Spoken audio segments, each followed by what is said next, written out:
Shalom. This video is in honor of the new Holocaust Museum that is being dedicated in Skokie on April 19, 2009.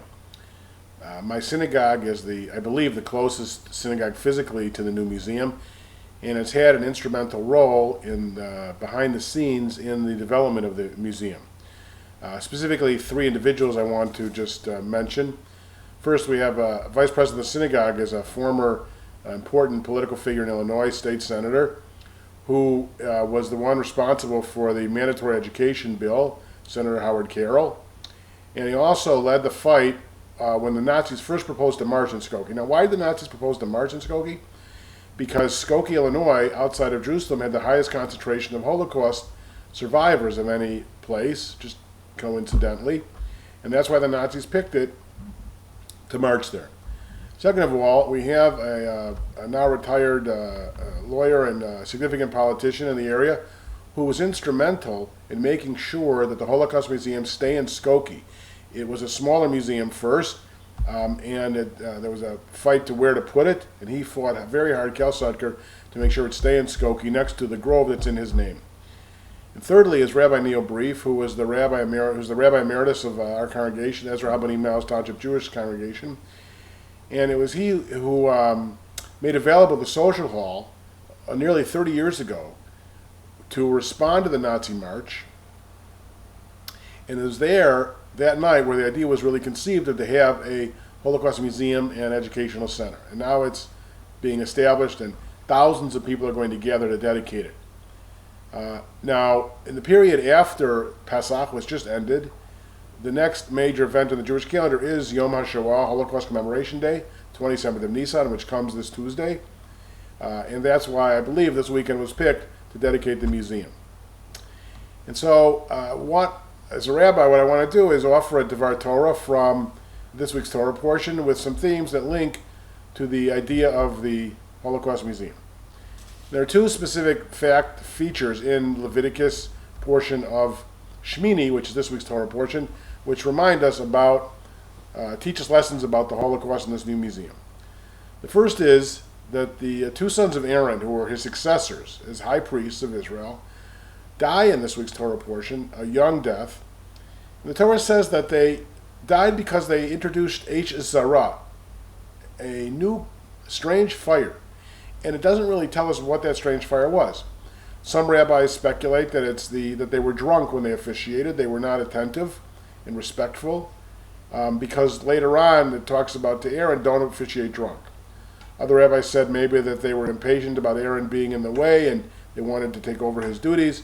In any case, they died. Now, one issue that we have to be confronted is that the Torah says that God killed them because of their sins. And we have to be very careful in thinking about that, because there are some Jews who say that the Holocaust occurred because of the sinfulness of Jews. And I find that, frankly, offensive and odious, as do many, many Jewish thinkers, basically rejected by the whole book of Job, which says that that's not why it happened. It happened because there were evil Nazis and others who didn't respect human life. In fact, the opposite, dehumanized the Jews and millions of others who died along with the Jews. But what we do draw from here is the sadness of the death of these two boys dying prematurely. We think about the 1.5 million Jewish children who died in the Holocaust, and the 4.5 million plus other Jews, plus millions of others who died, and who knows what contributions they would have made and what they would have done. One of my cousins is the major donor of the main exhibit of the Holocaust Museum. And family member who, the Karkomi permanent exhibit, and a story that I know is when he was a young boy and Hitler was coming to his town, his family didn't believe him, and he knocked a cousin unconscious, threw him in a truck, and drove across the border to be saved.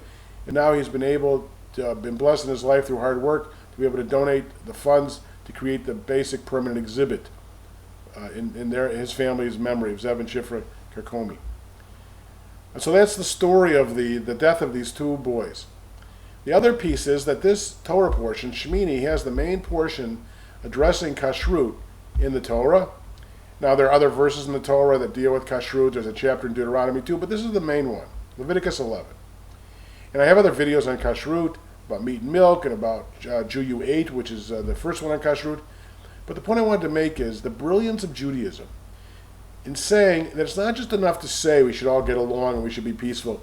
You have to concretize it in rituals. In Judaism alone, concretize it in these seemingly mundane details about how, well, first everybody was vegetarians, Adam and Eve. And then Noah, there was a concession to eat meat.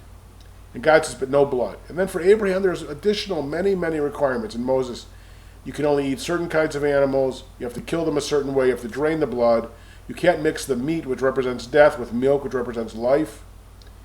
And over the course of thousands of years, of millions of Jews observing these rituals, it's no wonder that Jews are such a peaceful people, pray for peace all the time, want nothing but peace in the world, envision a world of peace.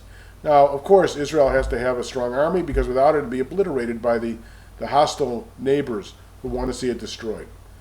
And that's also not to say that people that don't keep kosher are not nice people, but the brilliance of Judaism is to say that you need ritualized behavior to inculcate the value commitment that you espouse. And that's what the mitzvah system does, and that's what kashrut helps to do. And so, to the extent that we live in a world of violence, we need to ritualize peace in our behaviors, and the Judaism experiment was through the kashrut system. Now, one more point to make. This past week, one of the major news items was the President of the United States authorizing the sniper shooting of 3 pirates who were part of a group that captured a U.S. ship near Somalia and took the captain hostage. And the Wall Street Journal on Thursday had a very interesting editorial about how those are not the only pirates that deserve to be taken care of. There's a lot of pirate nations, including Iran, whose president is a Holocaust denier, and that's important to say in the week when we dedicate this new Holocaust Museum specifically to address idiots and horrible people like that who say that it didn't happen or it happened in much less degree, and whose country is trying to develop nuclear weapons. It's clear to us, and he says openly he wants to obliterate Israel, commit another Holocaust. And that is a very important message to remember, that we don't live yet in a messianic world. This Holocaust Center's work is not complete. There are still people that need to be battled for their maniacal, horrible, genocidal impulse. But we congratulate those who work so hard to see this new Holocaust Museum established. I attended a prayer breakfast this morning with interfaith clergy members. It was very moving. You have prayers from Muslims and Buddhists and Christians, Catholics, Protestants, rabbis, all together praying what this museum could be and should be. So I hope that you all get a chance to see it, and we congratulate them on the establishment of this new important educational center and Holocaust Museum.